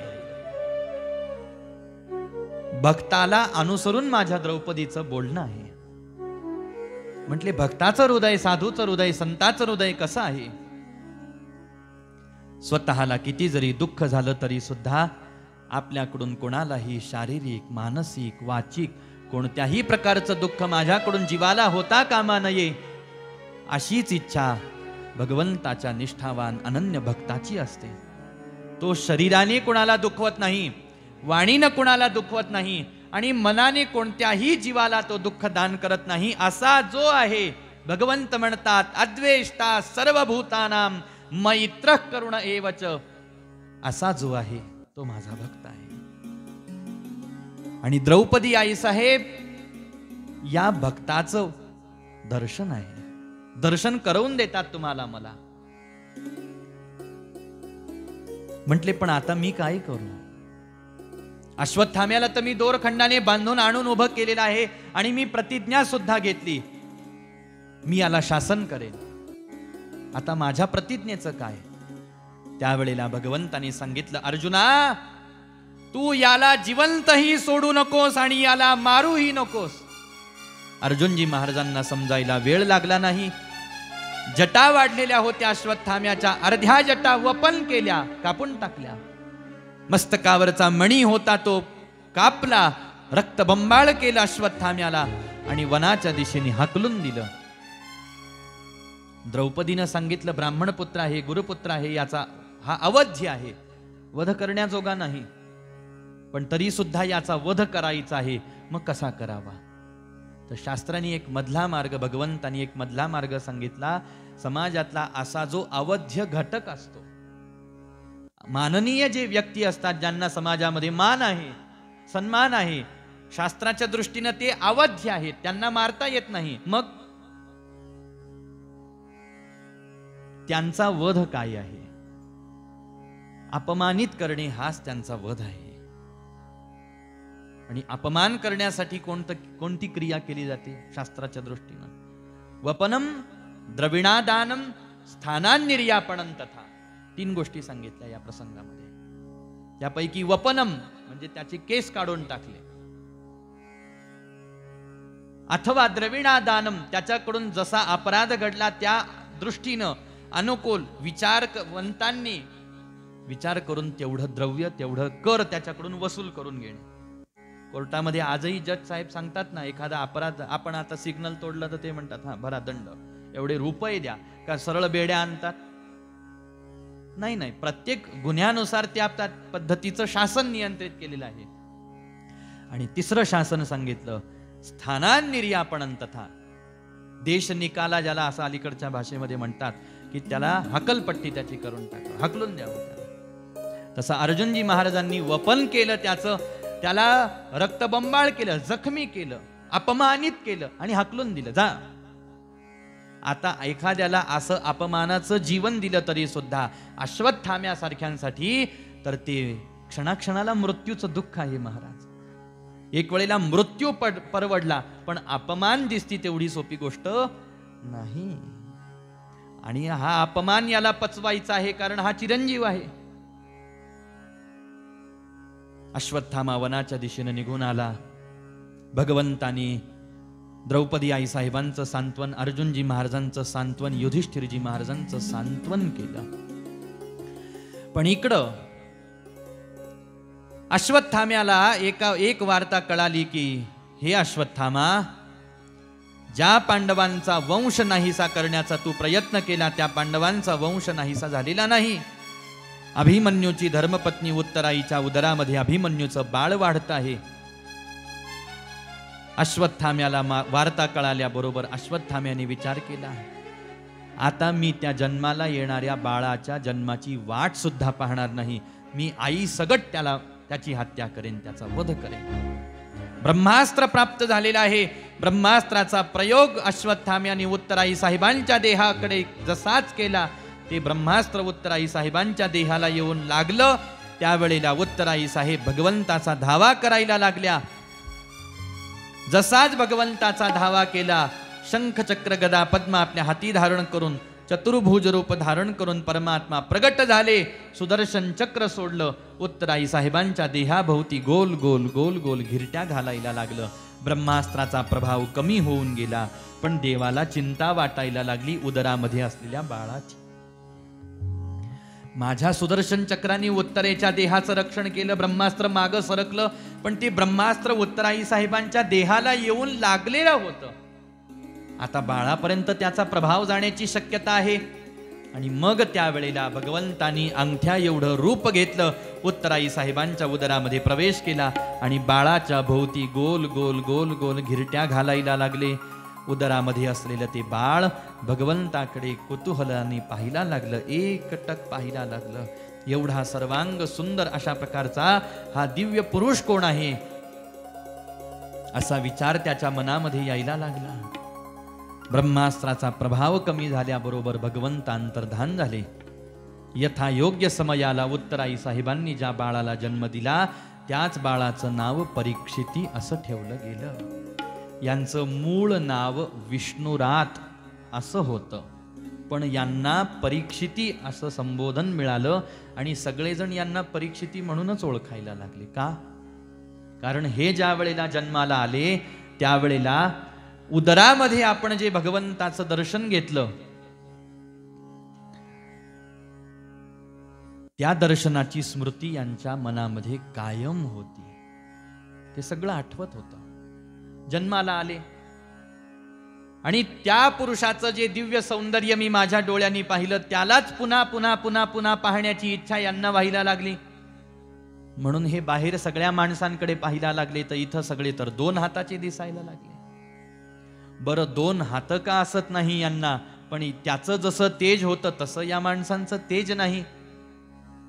त्याचा जो दैदिप्यमान प्रकाश त्याच्या आजूबाजूला होता तसा प्रकाश नाही. त्याचं जे रूप लावण्य होतं त्या रूपाचा जो प्रभाव होता तसा इथं कुणाचाच नाही. इथं सगळे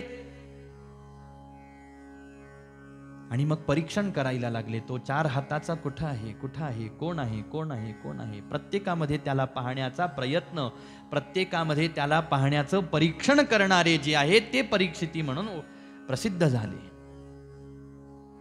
पुढं असं वर्णन आलं की ज्या वेळेला परीक्षितींच्या जन्म समारंभाच्या वेळेला द्वारकेहून गोपालकृष्ण हस्तिनापुरामध्ये आले आणि त्यावेळेला गोपालकृष्णांना ज्या वेळेला पाहिलं तेव्हा राजा परीक्षितींनाही खात्री झाली की अरे, मी आईच्या उदरामध्ये असताना ज्या दैदिप्यमान तेजस्वी परमप्रतापी पुरुषाला पाहिलं, तो उदरामध्ये पाहिलेला आणि हा द्वारकेहून आलेला, दोन्हीही एकच आहे, अशी खात्री राजा परीक्षितींच्या अंतःकरणाला झाली.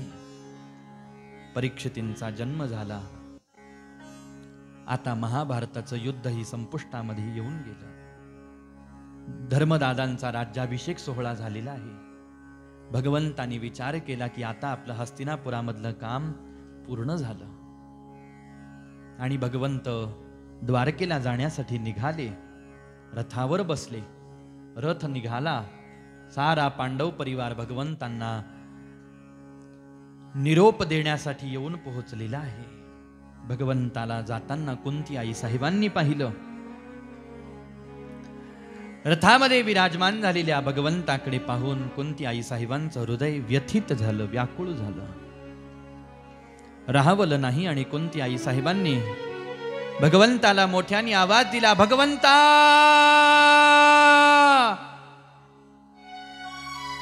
आई साहेबांचा आवाज कानावरती आला.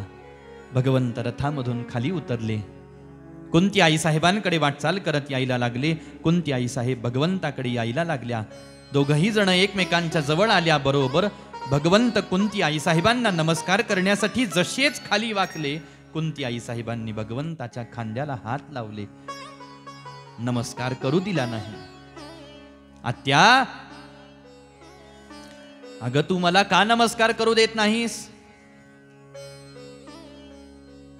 म्हटले, आज मी तुम्हाला नमस्कार करू देणार नाही, कारण आज मला कळालेलं आहे की तुम्ही सामान्य मनुष्य नाही.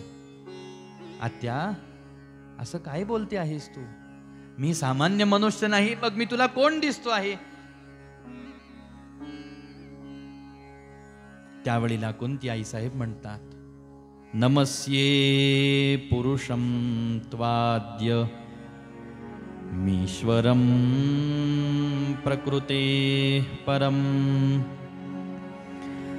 अलक्षं सर्वभूतानां मंतर्बहिरवस्थितम्.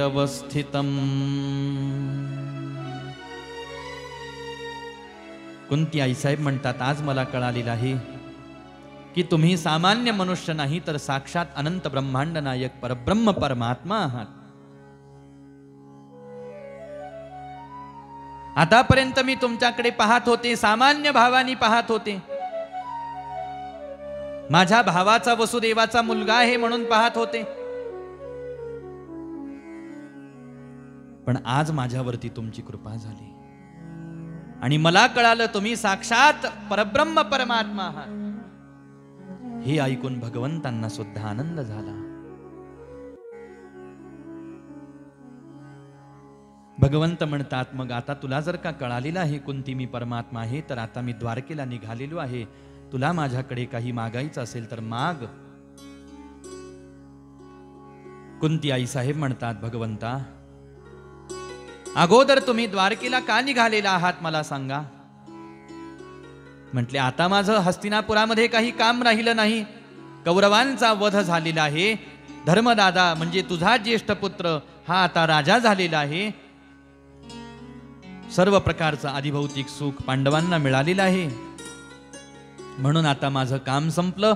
मी आता द्वारकेला निघालेलो आहे. कुंती आई साहेब म्हणतात, अशा तुम्हा परब्रह्म परमात्मा अनंत ब्रह्मांड नायकाकडे जे तुमचं म्हणणं आहे की आम्ही सुखी झालेलो आहोत म्हणून तुम्ही आम्हाला सोडून निघालेला आहात, अशा तुम्हा भगवंताकडे माझं एकच मागणं आहे. विपदस्सन्तु न शश्वत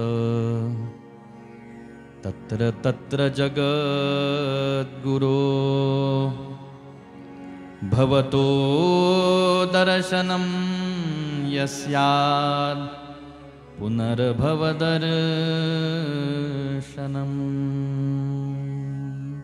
तुम्ही मला दुःख दान करा. दुःख का मागते आहेस? कुंती आई साहेबांनी सांगितलं, हो आताच तुम्ही मला सांगितलं की ज्या वेळेला भक्त सुखी होतो त्यावेळेला मी भक्ताला सोडून माझ्या धामाच्या दिशेनं जात असतो. मला असं वाटतं तुम्ही मला सोडून कधीच लांब जाऊ नये, दूर जाऊ नये. अखंड तुमचा सहवास मला प्राप्त होत राहावा. आणि मला एक सूत्र कळालेलं आहे की दुःखाशिवाय, विपदेशिवाय, अडचणीशिवाय आमच्यासारख्या माणसांना तुमच्यासारख्या भगवंताची, देवाची आठवण होतच नाही. आम्हाला देव त्याच वेळेला आठवतो ज्या वेळेला जीवनात काहीतरी दुःख होतं. दुःख झालं की भगवंत आठवतो, दुःख झालं की नाम आठवतं, दुःख झालं की कथा आठवते, कथा ऐकावी वाटते, सत्संग आठवतो. आणि सुखी असतो त्यावेळेला, अहो सुखी असतो त्यावेळेला लबाड माणसाला असं वाटायला लागतं, मला काय गरज आहे देव देव करायची, मी तर सुखी आहे, माझं घर तर भरलेलं आहे, माझ्या घरामध्ये तर सगळं आहे, माझ्याकडे सगळ्या वस्तू आहेत, प्रेमाची माणसं आहेत, खायला प्यायला आहे, कपडा लत्ता आहे, दागदागिने अलंकार सगळं आहे, मग मी फुकट देव देव कशाला करू, कशाला मंदिरात जाऊ, कशाला पाणी घालू, कशाला देवाची पूजा करू, कशाला भजन करू, नाम गायन करू, कशाला मी कथा ऐकू, कशाला तीर्थयात्रेला जाऊ, कशाला दान धर्म करू.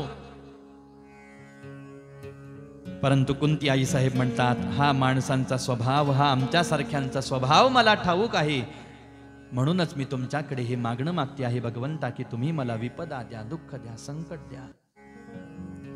कारण या संकटातून तुमचं स्मरण, तुमची आठवण आणि तुमचा धावा आर्त भावाने आमच्याकडून घडत असतो.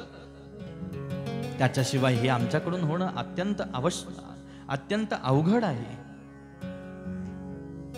ज्या वेळेला कुंती आई साहेबांनी भगवंताकडे दुःख मागितलं, भगवंतांना कुंती आई साहेबांच्या या मागणीचं फार कौतुक वाटलं. लक्षात आलं भगवंताच्या, माझी कुंती किती विवेकी आहे. कुंती आई साहेबांच्या विवेकाचं कौतुक भगवंतांना जरी वाटलं तरी सुद्धा कुंती आई साहेबांनी दुःख मागावं आणि भगवंतांनी ते द्यावं असं झालं नाही. कुंती आई साहेब भगवंताकडे दुःख मागतात, हा कुंती आई साहेबांचा मोठेपणा आहे.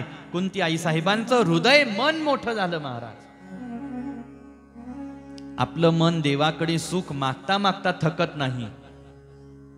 आपल्याला कळायला लागल्यापासून आपण मंदिरामध्ये येतो, कळायला लागल्यापासून देवाची सेवा करतो, कळायला लागल्यापासून देवाला नमस्कार करतो. आणि जेव्हा जेव्हा देवासमोर येतो, देवा असंच सुखी ठेव, असंच सुखी ठेव, असंच आनंदामध्ये ठेव.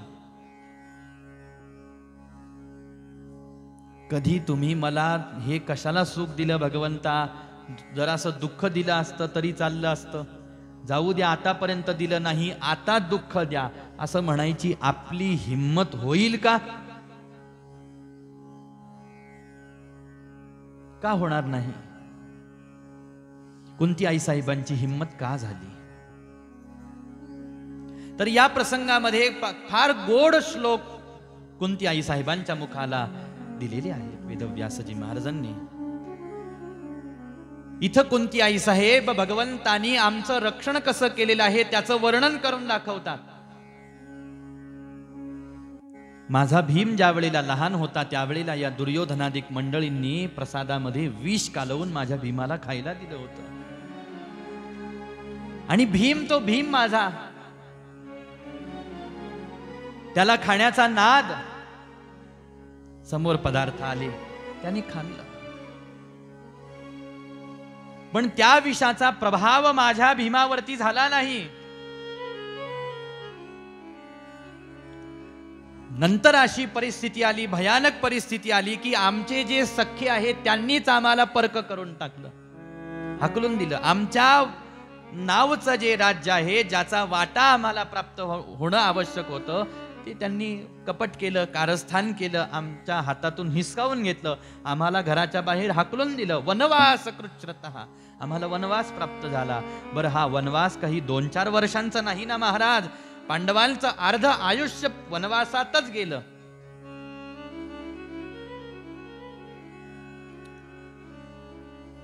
लाक्षागृहामध्ये आम्हा साऱ्या परिवारांना जाळून मारण्याचा प्रयत्न केला गेला, तेही जिवंत. ही आघात जीवनामध्ये जे होत गेले हे कमी आहेत का? नाही महाराज. आता एक परीक्षण करायचं आहे. पांडवांकडे पाहायचं आणि आपल्या स्वतःच्या जीवनाकडे पाहायचं. आघात तेही सहन करत आले, त्यांनीही सहन केले. आघात आपणही सहन करत आहोत की न आहोत? दुःख आपल्या जीवनामध्ये नाही का? आता एक गोष्ट लक्षात घ्या. पांडवांनी जेवढं दुःख सहन केलं, त्या दुःखाची किंचितही सर आपल्या जीवनातल्या दुःखाला येऊ शकत नाही. इतकं भयानक दुःख आहे.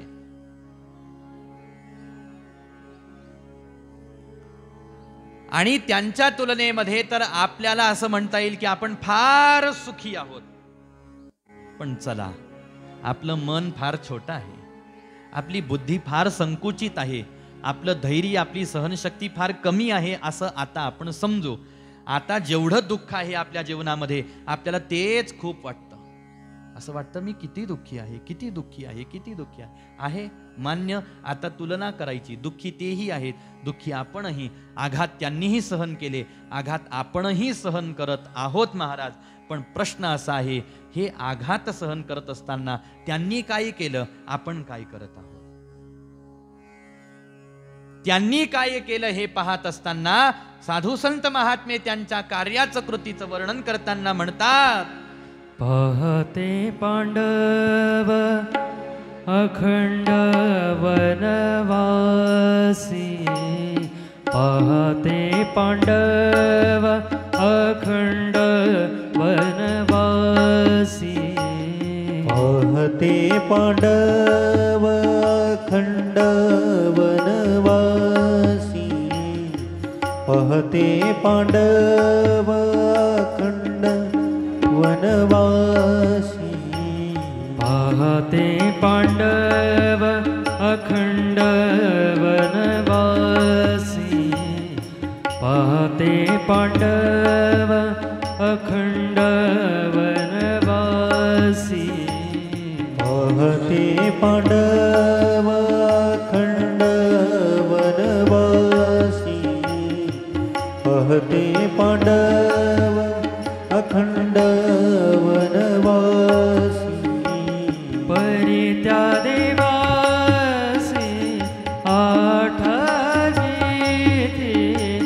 परित्या देवासी आठविते, पाहते पांडव अखंड वनवासी, पाहते पांडव अखंड वनवासी, पाहते पांडव अखंड वनवासी, परित्या देवासी आठविना, परित्या देवासी आठविती, पाहते पांडव अखंड वनवासी, पाहते पांडव अखंड वनवासी, पाहते पांडव अखंड वनवासी.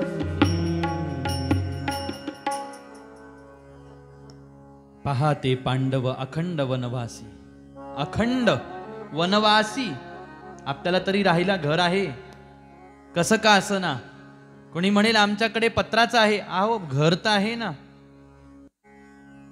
त्यांना तेवढंही नाही. अखंड वनवासी पण परी त्या देवासी आठविते. अखंड भगवंताचं स्मरण आहे महाराज. अंतर कुठं पडत आहे? इथं अंतर पडतं. कुंती आई साहेब भगवंतांना दुःख मागण्याची हिम्मत करतात, आपल्याला तेवढं म्हणायची सुद्धा हिम्मत होत नाही. ही हिम्मत का होत नाही? याला एकच उत्तर या प्रसंगामध्ये आपल्याला प्राप्त होतं, ते असं की त्यांच्या मनाला हे पक्क माहीत आहे आणि त्यांनी हे स्वतःच्या मनावरती प्रतिबिंब उमटवून घेतलेलं आहे की भगवंत आमचा सांभाळ करणार आहे, श्रीकृष्णच आमचा आहे आणि आम्ही श्रीकृष्णाचे आहोत. अजून आपल्या मनाला ती खात्री झालेली नसेल कदाचित, म्हणून आपली हे म्हणायची हिम्मत होत नाही की दुःख द्या. हाही एक अर्थ आहे बरं का. हा अर्थ कुणाला पटो अथवा न पटो, पण व्यासपीठाला हा अर्थ मान्य होतो आहे, पटतो आहे. आपल्या प्रेमाचा व्यक्ती आहे, आपल्याला माहित आहे तो आपल्याला दुःख देऊ शकत नाही, आपल्याला तो त्रास देऊ शकत नाही. आपल्याला आपण त्याला म्हटलं मार मला, हा घे चाकू, हा ही घे तलवार हातामध्ये, मार मला, मार मला. पण असं त्याच वेळेला आपण म्हणतो ज्या वेळेला आपल्याला खरोखर माहित असतं तो मारणारच नाही. आणि खरोखर मारणारा समोर येऊ देत आणि मग म्हण बरं आता मार मला. हिम्मत होईल का? अरे बाबा, पडत्या फळाची आज्ञा मानेल तो, मी त्याला म्हणावं मार आणि तो तर टपलाच मला मारायला. इथं अंतर्विश्वासाचा आहे, अंतरश्रद्धेचा आहे महाराज, अंतर्भावनेचा आहे, अंतरसमर्पणाचा आहे.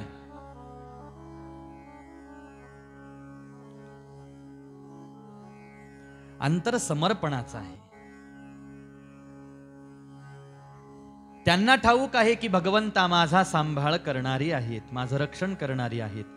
मग मी दुःख मागितलं काय, सुख मागितलं काय, शेवटी देणारा जर का मला एवढा समर्थ माझ्या सोबत आहे तर तो मला दुःख देऊ शकत नाही.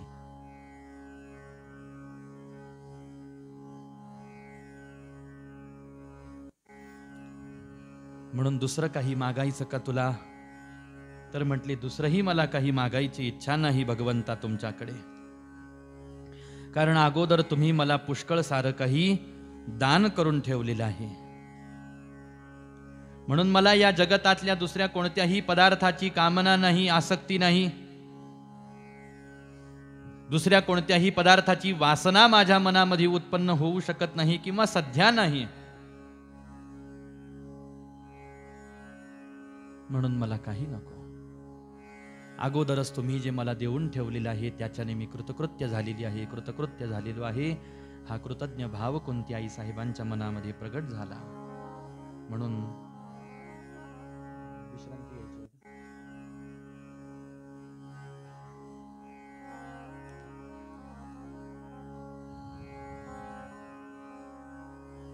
या कृतज्ञ भावाचं भगवंत कशा पद्धतीनं कौतुक करतात हे आपण पाहू काही वेळाच्या विश्रांतीनंतर.